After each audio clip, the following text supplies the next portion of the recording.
பேருடைய அரசியலுக்கும் ஒரு வித்தியாசமும் இல்லை. இவன் டிவி கொடுப்பான், அவன் மிக்சி கொடுப்பான். ஒரு கொள்கையும் இல்லைங்க திராவிடத்தில். அவங்க ஒரு கொள்கையும் கிடையாது. அவன் ரொம்ப நெருக்குனா நான் தான் ரொம்ப இந்துங்கிறேன். இந்த இரண்டு அயோக்கியர்களையும் அரசியலை விட்டு அகற்ற வேண்டும் என்பதில் எனக்கு ரொம்ப இப்ப எது தாங்க முடியவில்லை என்றால், ஏதோ கருணாநிதி காலத்தோடு இந்த ஊழல் ஒழிந்து விடும் என்று நினைத்தேன். அப்புறம் ஸ்டாலின் வந்து உட்கார்ந்தார். சரி, இவரோடு ஒழிந்து போகும் என்று நினைத்தால் அடுத்த ஆள் வந்து உட்கார்ந்து விட்டார். இவர்கள் வீட்டில் பிள்ளைகளுக்கும் பஞ்சமில்லை, வாரிசுகளுக்கும் பஞ்சமில்லை, வழி வழி தோன்றல்களுக்கும் பஞ்சமில்லை. தேனியிலே போய் உதயநிதி பேசுகிறார். டீ கடை வைத்திருந்த ஓபிஎஸ்க்கு இவ்வளவு 1000 ஏக்கர் நிலங்களும் இந்த சொத்தும் எப்படி வந்தது என்று கேட்கிறார். உனக்கு எப்படி வந்தது? திமுகவுக்கும் அதிமுகவுக்கும் என்ன வித்தியாசம்னா, அதிமுக தோட்ட கழட்டி தான் புடிங்கின்னு போயிடுவேன், திமுக காதோட அறுத்துன்னு போயிடுவேன்.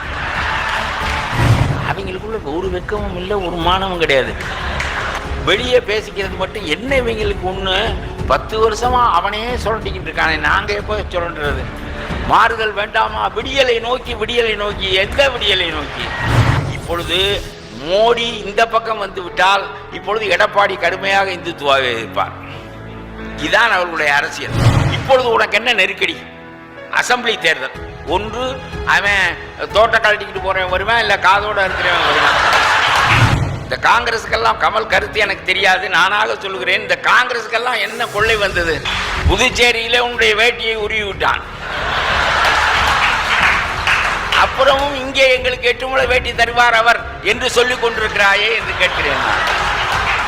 அவன் கோபணத்தோடு திரிகிறான், இங்கே 8 முழ வேட்டி தருவான் என்று சொல்கிறார்.